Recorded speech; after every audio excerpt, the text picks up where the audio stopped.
바른 시각으로 보는 바른 경제 한남다의 글로벌 IT 경영학과 강신철 교수와 함께하겠습니다. 어서 오십시오, 교수님. 예, 안녕하세요. 오늘은 또 비트코인과 관련해서 저희가 얘기를 나눠봐야 될 것 같습니다. 이 비트코인과 관련해서 저희가 2년 전에 한번 다뤘었죠. 네. 예. 지금 비트코인이 오늘 한때 17%까지 폭락했고 지금 더 어떻게 상황이 폭락했는지 아니면 다시 반등했는지는 모르겠습니다만 변동폭이 아주 대단합니다. 네. 이 지금 비트코인을 바라보는 다양한 시각들이 존재하고 있는 것 같은데요. 왜 이렇게 비트코인이 다시 뜨거운 관심을 받고 있을까요? 글쎄 이게 비트코인뿐만 아니라 이더리움이나 비체인, 알트코인 등 그 다른 암호화폐 가격도 이제 덩달아 지금 전반적으로 오르는 추세인데요. 예. 실물 자산보다 이제 비트코인 같은 가상의 자산을 선호하는 사람들의 심리에는 그 실물 자산에 대한 불신이 깔려 있다고 봐야 됩니다. 예. 그러니까 비트코인이 탄생한 배경을 살펴보면 요즘 왜 비트코인 열풍이 일어나고 있는지 그 원인을 찾아볼 수가 있을 텐데요.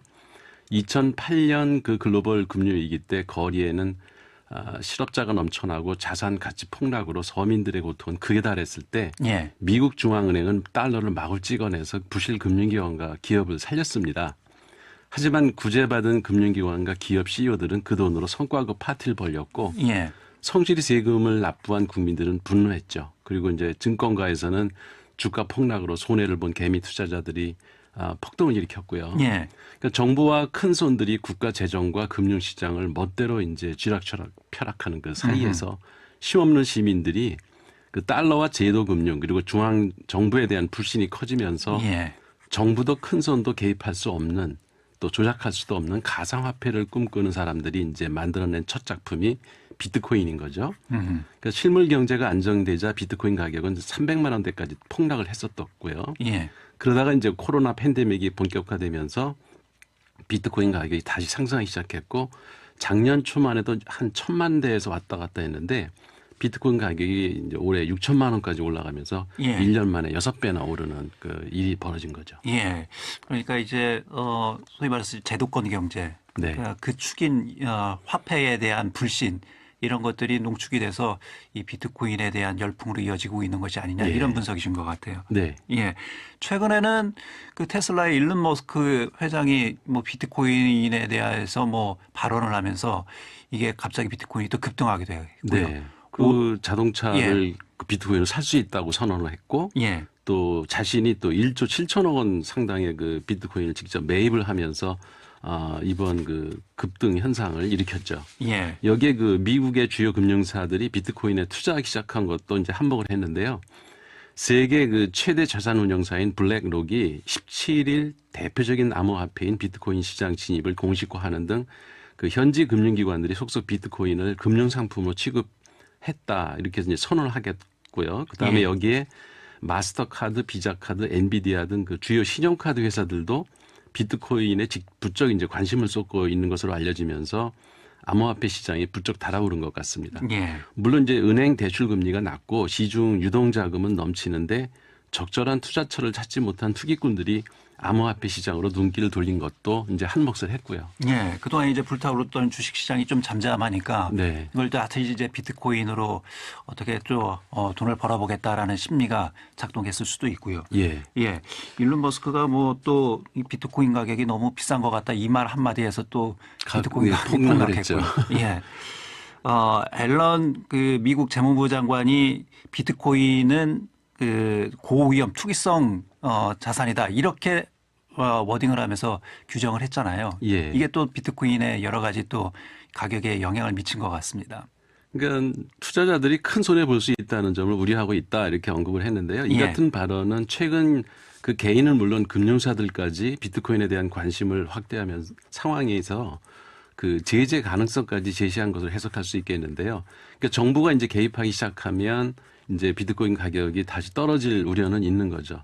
근로소득이 의미가 없고 그 실물 경제와 금융시장의 괴리는 갈수록 커지면서 이 비트코인 열풍으로 이어지고 있다는 그 분석으로 이제 해석이 됩니다. 그 사람이 한 말은. 미국 재무장관의 발언은 기축통화인 그 달러의 그 지위에 대한 위협 이런 부분에 대한 우려가 반영이 된 것이 아니냐 이렇게 보는 것 같아요. 그렇죠. 달러 가치가 계속 하락을 하고 있기 때문에 예. 이게 비트코인으로 그 대체되는 힘이 것이 옮겨가는 아니냐. 거는 국가로서는 상당히 불안한 거죠. 예. 저희가 편의상 이제 암호화폐를 통칭해서 비트코인 이렇게 얘기합니다만 예. 사실은 비트코인은 암호화폐 중에 하나이잖아요. 그렇죠. 암호화폐 상품 이름이죠. 예, 많이 있잖아요. 그 말고도. 근데 그게 대명사가 됐어요. 그러니까 예. 그게 이제 명실공히 암호화폐를 대표하는 옛날에 왜 조미료 대표하면 미원 그랬잖아요. 그렇죠. 그거 예. 같은 건데 그 비트코인은 무한히 생산할 수 있는 게 아니고 총 2,100만 개까지 생산할 수 있도록 설계가 돼 있거든요. 예. 그 중에서 이미 1,900만 개가 이제 채굴이 됐고요. 하지만 이 큰 손들이 매물을 움켜쥐고 거래를 안 하고 있는 양도 상당하고 또 잊어버린 사람도 많아요. 그 영국의 어떤 사람은 쓰레기통에다가 컴퓨터를 버리는 바람에 뭐 예. 비트코인 몇백 개를 날렸다 뭐 이런 얘기도 나오고 그래서 실제 네트워크상에서 유통되는 물량은 얼마 안 되는 데다가 비트코인이 그 생산이 4년마다 이제 채굴량이 절반씩 줄어드는 반감기를 갖고 있어서 예. 요즘 하루 평균 채굴량이 900개밖에 안 되거든요. 예. 그러니까 공급이 계속 줄어들고 있는 거죠. 그러다 보니까 기관 투자자 입질은 점점 수요로 늘어나는데 비해서 이제 공급은 줄고 있어서 비트코인의 가격이 오르고 있는 것도 이제 한 현상인 것 같습니다. 예. 우리나라에서도 뭐 지난 2, 3년 전에 이 비트코인 열풍이 있을 때 워낙 이게 비정상적으로 과잉 현상이 과열 현상이 있어서 여러 가지 규제가 단행되지 않았습니까? 예. 그럼에도 심지어는 불구하고 세금까지 이제 밀리겠다고 내년부터. 내년부터는 예. 20% 이상 소득세를 떼겠다. 네. 뭐 이런 발표가 있었음에도 불구하고 우리 시장도 아주 뜨거운 것 같아요. 네. 그 이제 은행에서 그게 나타나고 있는데요. 예. 그 농협은행하고 신한은행, K뱅크 이 세 개 은행이 이제 비트코인 그 거래 회사들하고 계약을 맺고 있는 은행들인데 여기 구자 수가 1월에만 30% 이상 그 급증을 했다고 합니다. 그래서 이 신규 개인 계좌가 급증한 것으로 보면은 이제 우리나라 암호화폐 거래소 한 곳에 월 거래액이 12조 원에 이르고 있고 예. 세계 비트코인 거래량 중에 원화 비중이 달러, 엔, 유로에 이어서 4위를 기록하고 있거든요. 그러니까 한국이 전 세계에서 암호화폐 투자 열기가 가장 뜨거운 나라인 걸 알 수 있는데요. 예. 우리나라 사람들의 비트코인 보유량이 그 유럽 연합국들이 갖고 있는 보유량 전부 합친 것보다도 많다고 합니다. 아, 그렇습니까? 예. 예. 그만큼 우리나라 사람들이 비트코인에 투자를 좀 많이 하고 있다. 예, 이미 많이 하고 있습니다. 예, 그런 얘기군요. 예.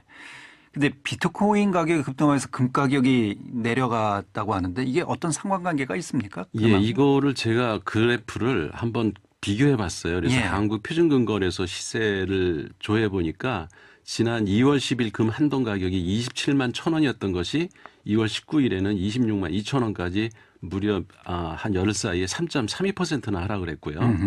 지난 1년 동안 그 금 가격 동향을 보니까 작년 1월에 한돈에 23만 원대에서 시작을 해서 8월에 31만 4천 원까지 이제 상승을 했다가 지금까지 계속 하락세를 보이고 있습니다. 예. 근데 지난 8월에 비트코인 가격은 1,200만 원에서 한 1,400만 원에서 왔다 갔다 하다가 10월 말부터 이제 급상승하기 시작해서 연말에 3천만 원을 넘어서고 1월 초에 4,500만 원까지 갔다가 이제 잠시 조정기를 거친 다음에 급상세를 보이면서 지금 6천만 원대까지 올라간 거죠. 예. 그러니까 장기적 관점에서 보면은 비트코인 가격하고 금 가격은 반대로 움직입니다. 예. 글쎄요. 뭐 이제 통상 이제 주식 시장하고 금값하고 반대로 움직인다고 하잖아요. 네. 예. 비트코인도 좀 비슷한 양상이네요. 예, 예. 예. 그 비트코인이 기후 변화 대응에 역행한다 이런 지적도 있던데 이건 어떤 얘기입니까? 이건 이제 예전부터 나왔던 말인데요. 예. 그 미국 파이낸셜 타임즈 기사를 보면은 그 기후 대응 변화에 이게 역행하는 행위다. 이 비트코인 열풍이. 그러니까 비트코인 채굴 작업에 전기가 많이 소모되기 때문에 암호화폐가 많이 거래될수록 에너지 소비가 증가해서 결국 전기를 생산하는 데 드는 그 탄소 연료 사용이 증가하기 때문에 지구를 오염시키고 기후 변화에 악영향을 준다 그런 주장입니다. 그러니까 전기세 기준으로 비트코인 한 개당 채굴 원가가 가장 저렴한 곳이 이제 중국인데요. 예. 여기가 한 3,000달러 정도 든다고 합니다. 그러니까 미국의 경우에 한 4,000달러가 들고요. 전기세 외에도 이제 기기 가격과 그 유지비, 인건비 등을 고려한 손익분기점은 기기당 한 5,000달러 수준으로 책정이 되고 있습니다. 그러니까 비트코인 하나 생산하는데요. 예. 이 때문에 앞서 그 비트코인이 500만 원 밑으로 떨어졌던 시기에는 채산성이 악화되니까 채굴 업체들이 이제 장비를 다 가동을 멈추고 몇몇 업체는 도산도 했습니다. 예. 근데 작년 8월부터 비트코인 가격이 채굴 비용보다 이제 높아지면서 다시 채산성이 높아지니까 채굴용 컴퓨터 가격도 요새 급증을 하고 있고요. 여기저기 채굴 공장이 이제 들어서고 있습니다. 그러니까 환경을 중시하는 사람이나 기관들은 이 테슬라처럼 대규모로 비트코인을 사들이는 기업을 매우 비판적으로 보고 있는데요. 예.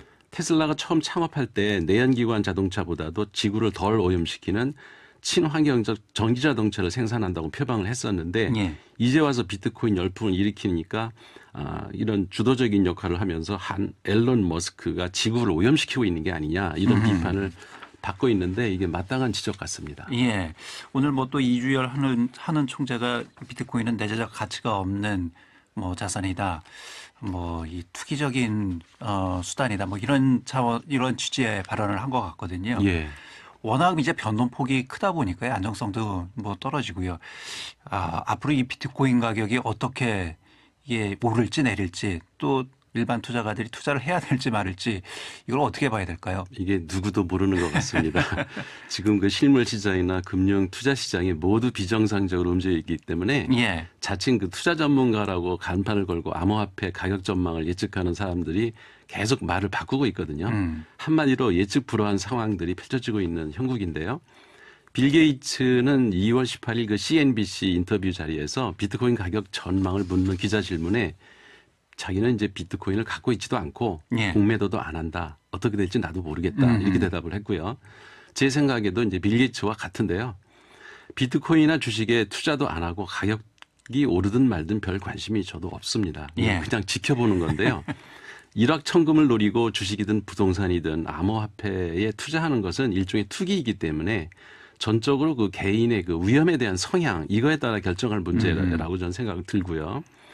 고수익에는 고위험이 따르고 위험이 적은 것은 수익이 적다. 이건 뭐 변하지 않는 진리인 것 같습니다. 그렇죠. 예. 그 암호화폐의 가격 변동성이 실물 자산의 5배 내지 10배이기 때문에 지금 가격이 많이 오른다는 것은 언젠가 그만큼 또 폭락할 가능성이 있다는 것이거든요. 예. 그러니까 대박이 나는 사람이 있으면 쪽박 차는 사람도 있게 마련이고요. 그러니까 투자든 투기든 순수한 노동의 대가가 아니라 불로소득을 기대하는 사람들에게 대박과 쪽박은 동전의 양면과 같다. 예. 이거는 꼭 기억하라고 말씀드리고 싶습니다. 예, 알겠습니다. 자, 바른경제 오늘 비트코인과 관련된 말씀을 좀 나눠봤습니다. 한남대 글로벌 IT 경영학과 강신철 교수였습니다. 고맙습니다, 교수님. 네, 고맙습니다. 대전 세종